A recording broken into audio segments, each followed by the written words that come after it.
Don't blink. Hello, my wonderful friends, Arlo here, and today we're talking about unchecked corporate avarice and the predatory exploitative practices that are poisoning this industry.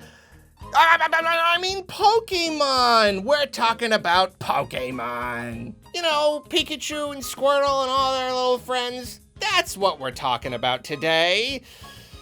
Oh, but I suppose those two subjects are somewhat related, aren't they? Pokémon Unite recently launched, and I wish this were a video only about how much fun it is, and how cute the little pocket monsters are with their silly costumes, and how great it is that I can play as Venusaur, meta be darned. But unfortunately, that's not all we've got to talk about. Rather predictably, this free-to-play game is heavily monetized, and perhaps also predictably, I'm not too happy about it. The subject of monetization is pretty divisive, and it's also a very big one that I've touched on a good number of times before, so I need to kind of keep myself in check here so I don't end up going on an hour-long rant. At the very least, though, I want to communicate this. Pokémon Unite is gross. It's gross. It is a gross thing, and if I were Nintendo, I would not let it anywhere near my system, no matter how big and important Pokemon is. Many of you are surely already scrolling down to the comments to tell me that I'm overreacting and that the game really isn't that bad. Well, trust me when I say that I'm really not trying to call out anyone here. I'm not gonna tell you you're a bad person for playing it or whatever. Lots of people are playing it right now, and it's not my place whatsoever to try and make them stop. Everyone's just trying to enjoy a cool Pokemon thing. But personally, I've got a problem with this game. Let me tell you about it. To start things off, here's one of the most disappointing things about Pokémon Unite. It's actually really good. People didn't seem too excited for it leading up to release, and it would have been easiest to simply write the game off as a cheap cash-in and forget about it immediately. But darn it, the game seems to be working. I'm seeing a lot of people online who are playing quite regularly, and there's already a whole meta. Tier lists, strategy discussions, nicknames, and lingo, all that stuff. And while all that is beyond me, again, I use Venusaur, I can certainly see why the game is taking off. Pokémon Unite is a MOBA, and it's the kind that I'm surprised we didn't see sooner. It's the perfect Nintendo-style competitive game, where the gameplay is easy to pick up, but there's a lot of potential depth for more serious players. Even the simple act of playing as a Pokémon is terrific, and every single match you get to enjoy the fun of earning XP and leveling up and evolving and learning new moves on the fly. It's like a little mini Pokémon experience that takes place over 5 or 10 minutes. You can even customize your moveset and pick which moves you learn on the go. The map is filled with wild Pokémon, which on top of giving you XP and sometimes even power-ups, give you points. These points have to be delivered to one of your opponent's goals. This is genius because it's a lot like Splatoon's Turf Wars. Even a less experienced player who isn't very good at PvP can potentially stay out of combat and still contribute to their team's points. And there are a ton of little details that lend to the strategy element. The more points you're holding, the longer it takes to deposit them. Get hit while you're doing it, the process stops. Stand in your own goal to protect it, you slowly heal. Deposit enough points into a goal, you destroy it. The space between enemy goals slows you down, so destroying them opens up the map for you. Defeating certain wild Pokemon will leave enemy goals defenseless, so you can instantly deposit regardless of how many points you're holding. Grass renders you invisible, which allows you to sneak your way to goals or set up ambushes. And speaking of ambushes, of course, you've got the combat. Every Pokemon has a unique moveset and stats. There are multiple classes proficient at performing different roles. You've got 2 special attacks on cooldown timers along with a big Unite attack. Your attacks auto-aim at the nearest Pokemon, which makes moving and attacking much more comfortable, but you can aim with the right stick if you need to. And when you mix in all the elements I've already talked about, combat becomes a frantic and very strategic affair. Players move slowly enough that there's less of an emphasis on precision aiming and maneuvering, which lowers the skill ceiling considerably, but there's still just enough there that a slight change to your attack pattern can make a big difference. Getting down the rhythm of your attacks and learning how to avoid enemy attacks feels really great. Making things even better, quick play matches feature different rules, which is good for changing things up when you get a little tired of regular matches. And to round everything off, the presentation is slick, the music is surprisingly great, And the online can be a little slow sometimes, but never feels laggy or stuttery and works really well for the most part. It's a competently put together game, and I'm shocked that I find it so fun. Sure, it's got some balancing issues. I hear a lot of complaints about Gengar, and sometimes it feels like whatever team takes out the Zapdos is pretty darn likely to win. But that's all stuff that can be ironed out through updates. A much bigger problem is the fact that the game populates with CPU players without waiting nearly long enough for real players to join. This does mean very short wait times when joining a match, but I'd rather wait an extra minute and play a real match. CPUs are really dumb and can lead to either hollow victories or unfair losses. That is another thing that I'm hoping can be ironed out though. Apart from those issues, at its core, Pokémon Unite is a great game with a ton of potential. Pokémon, maps, modes, all that stuff is surely going to be rolling in for the foreseeable future. And it says something about the game when even the relatively vanilla version we've got now is something you can spend a whole lot of hours on. And that is really pulling people in. So it is sad then that we must now come to the thing. You know, the thing that the video is about, the microtransaction thing that the Arlos is mad about. As I said before, it's a really big subject, and I'm actually kind of intimidated by the idea of addressing everything there is to address, so I'm just gonna start hitting issues I've got. Right when you start digging into the game, it's immediately obvious that Pokémon Unite is set up like a mobile game. I know that's funny to say. Of course it's set up like a mobile game, because it is one essentially, but I don't just mean it's following a common format. I mean, it's following a format that's been carefully crafted by some of the greediest companies in the world for the sole purpose of extracting as much money from wallets as possible. And just to get it out of the way early in this discussion, when I say that, it's not an exaggeration. It's not anecdotal. It's not just my opinion. A lot of people don't know that there is real behavioral psychology behind most, if not all, of these design choices. In 2016, the CEO of Tribeflame, Torolf Jernstrom, gave a presentation called Let's Go Whaling. And it's a rare example of a mobile developer being completely open and honest about free-to-play monetization. It's like the horror movie equivalent of a GDC talk. In 20 short, yet still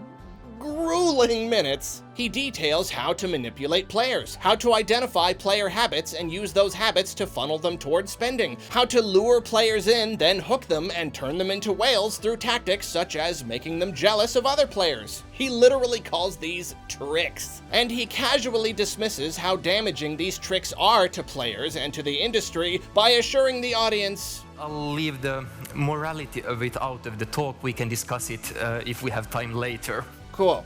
Yeah, let's just do that. At least he's honest, I guess. The longer we're exposed to aggressive monetization, the easier it is to become apathetic toward it, or even complacent. But I will never be willing to forget that these practices were created through pure, cynical greed. Even some of the seemingly benign ones were made not by game developers trying to make a game that's fun, but by shrewd business people concerned with literally nothing but making money. And I see many of these tactics proudly employed by Pokémon Unite. The game is a confusing mess of different currencies. Have you ever played a regular game with a bunch of different currencies before?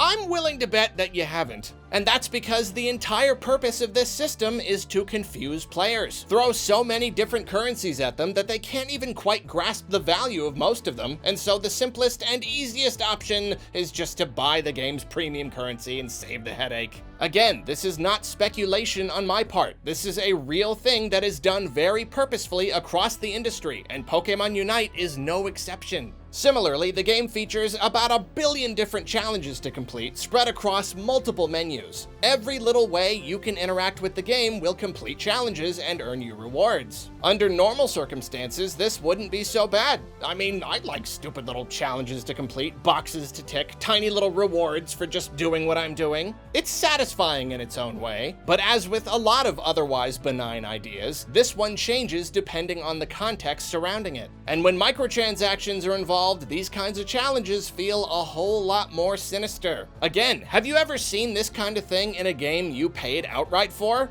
How many regular old games have sent a torrent of challenges your way at all times and rewarded you for logging on every single day and for engaging with them in very basic ways? Probably not very many. That's because free-to-play games want to keep you playing as long as possible. They know that every moment you're playing, you could be paying. And there's no better way to keep you playing than dangling a constant procession of carrots in front of your face. Another relatively benign idea that takes on a sinister vibe in the context of a free-to-play economy is the whole bot thing. Bots aren't just used to fill out matches so you don't have to wait too long. Countless players have reported that the game gives you an easy bot match if you've suffered too many losses in a row. These bots are made to look just like real players. So now you've got a game that keeps you playing longer by tricking you into thinking you're winning so you don't want to quit. A dishonest way to keep a player happy at best, and an exploitative way to keep engagement and spending high at worst. It's all in that context. And speaking of mechanics designed exclusively to psychologically manipulate the player into spending more money, well, look at that. If it isn't our old friend, the loot box.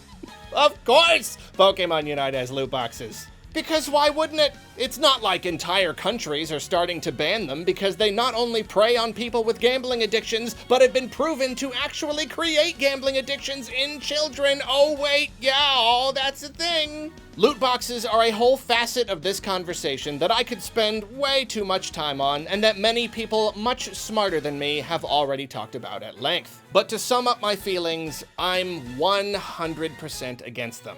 The field of psychology has determined that people tend to respond well to random rewards. And I'll fully admit that cracking open a pack of basically anything is thrilling. It's just how our brains work. And loot boxes were created to exploit that fact. Their only purpose is to trick you into buying things you might not even want. I mean, it wasn't even enough to sell us all these little things. They had to take it a step further and potentially sell us nothing of value.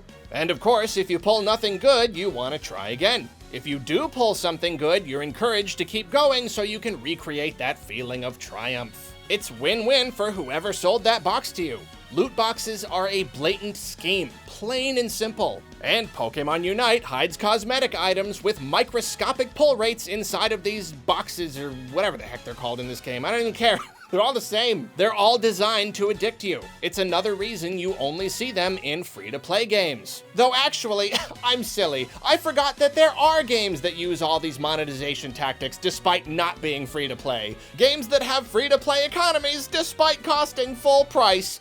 Though I suppose that's its own whole tangent. Another thing that exposes the greedy nature of this game is just how many monetization tactics it employs, and how far it takes some of them. In addition to all the different currencies, you've also got so many things to buy. Cosmetics for your trainer, Pokemon, cosmetics for your Pokemon, multiple kinds of items for the Pokemon, an item that lets you power up those items. It would be one thing if you could get a cool costume for like $1 or something. I mean, these are supposed to be microtransactions after all, right? Something you casually buy. Well, some of these costumes are like $15 for one costume. And don't forget boosters and multipliers, extra tanks for your loot box energy, earn loot box energy faster, earn XP faster. Oh, but only for a limited time, so you're pressured to keep playing as much as possible until those boosters run out. And when they're out, you'll just have to pay for more. Because as with most free-to-play games, it's not about making money. It's about making a constant stream of money. If a regular game is $60 or $70, a free game can end up being hundreds or even thousands of dollars for players with less willpower. And finally, to circle back to those item power-ups, if anything has the potential to imbalance the game and turn it into not just a free-to-play experience, but a pay-to-win one, it's this. It takes a sizable amount of resources to make an item as strong as it can be. That either means you've got to play the game an awful lot, or you've got to pay. And if you go up against a player with stronger items than yours, you're going to be at a disadvantage, pure and simple. Will it be a massive disadvantage? Doesn't sound like it.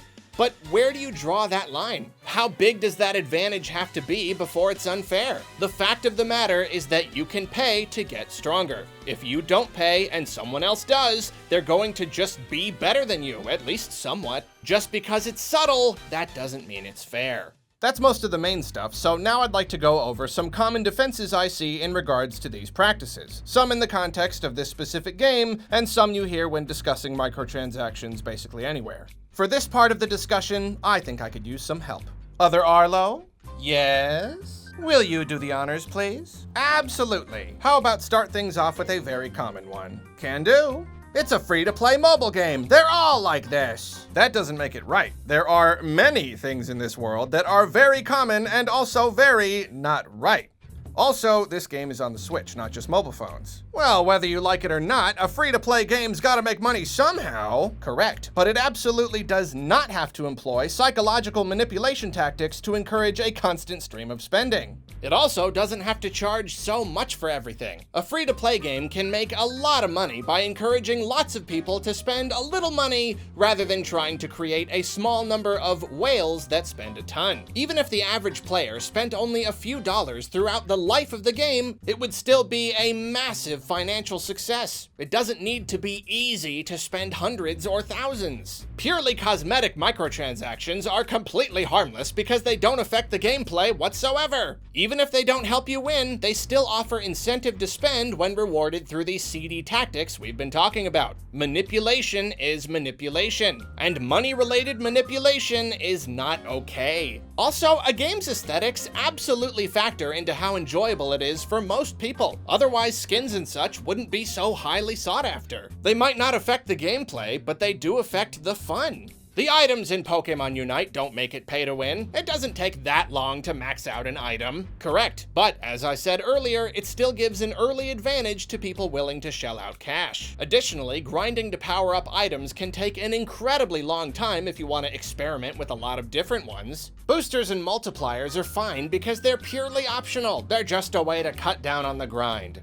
So you're telling me that the devs purposefully made the game grindy so that you would be frustrated into spending money? This is another case where context matters. A single-player game with an XP system is carefully balanced to provide a proper level of challenge throughout the experience. A multiplayer game with an XP system where you can pay for extra XP is nothing more than an arbitrary way to hold players back and convince them to spend so they can keep up with their peers. Peer jealousy is a huge factor in monetization. You don't need to buy the premium currency. You can buy most things with coins. I've been playing since launch and I haven't paid a cent.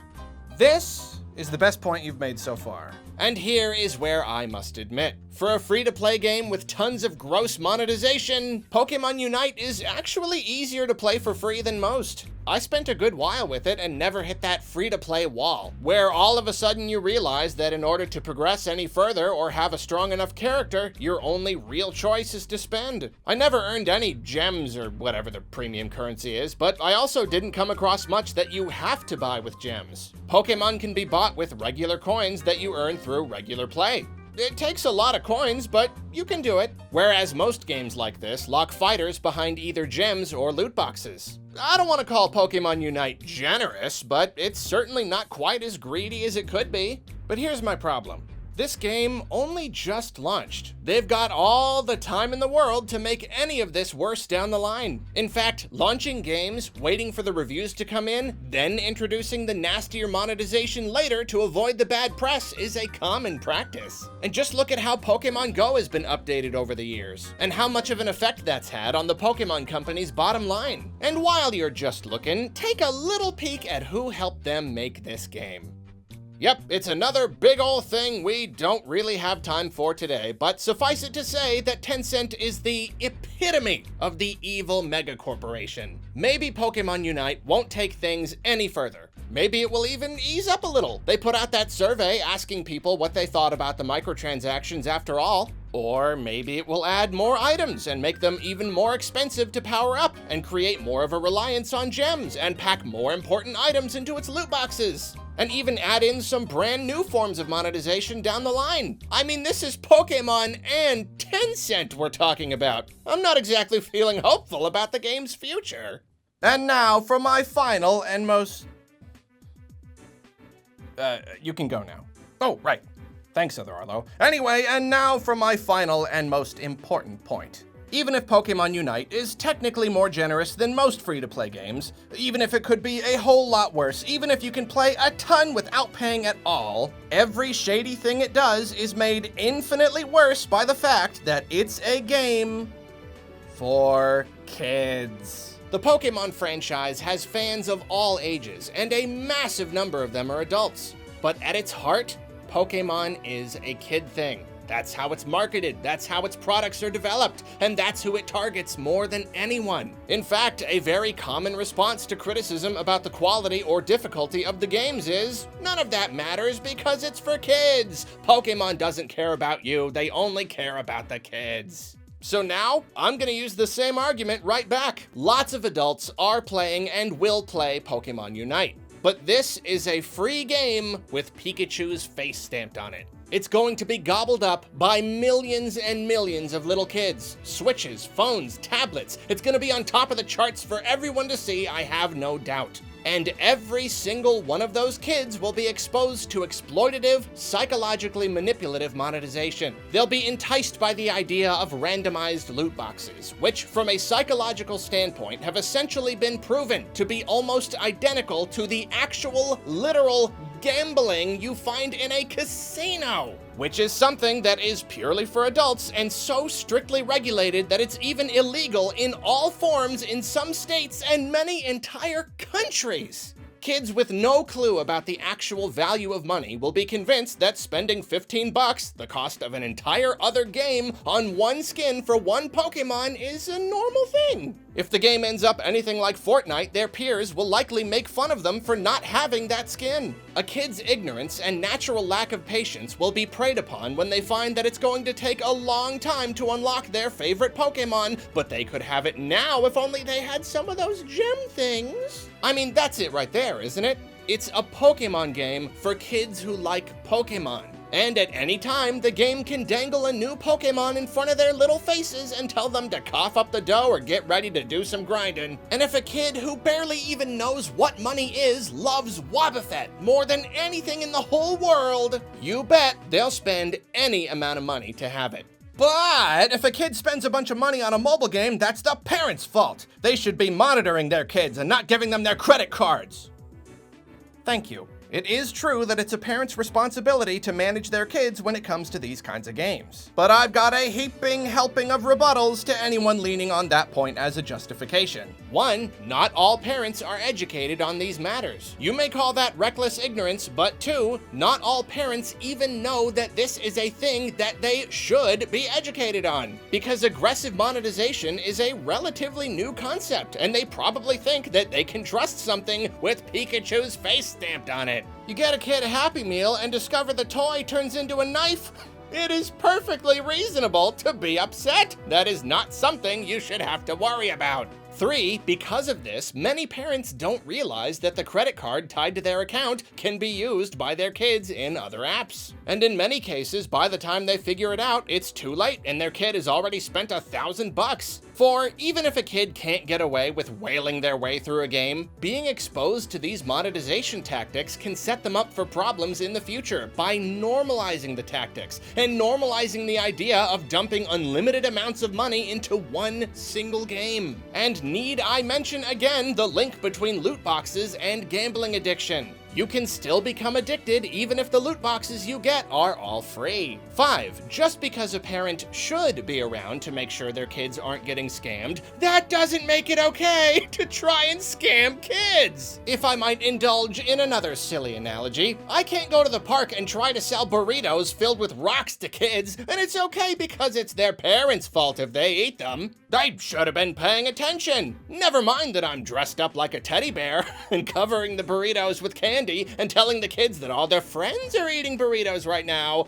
Nope, it's all on the parents, right? If I haven't convinced you by now that Pokémon Unite is gross, then it ain't happening, so I might as well end the video here. There was once a time when I was a little more understanding of free-to-play economies, a little more likely to fall back on the old justifications. It's just cosmetic, it's optional, all that. But I'm sorry, the Gymquisition has ruined me. I have seen the dark underbelly of this industry, and I ain't a fan of that belly. I was wary of loot boxes in Animal Crossing Pocket Camp. I was grossed out by loot boxes in Mario Kart Tour, and now that I've educated myself on even more of that belly, there's so much about Pokémon Unite that makes me queasy in my own belly. Nintendo started out wary of the very idea of mobile games. Then they dipped their toes into the market, but were wary of aggressive monetization, But then they dipped their toes into those dark waters as well, and they're learning that being gross is how you make the most money.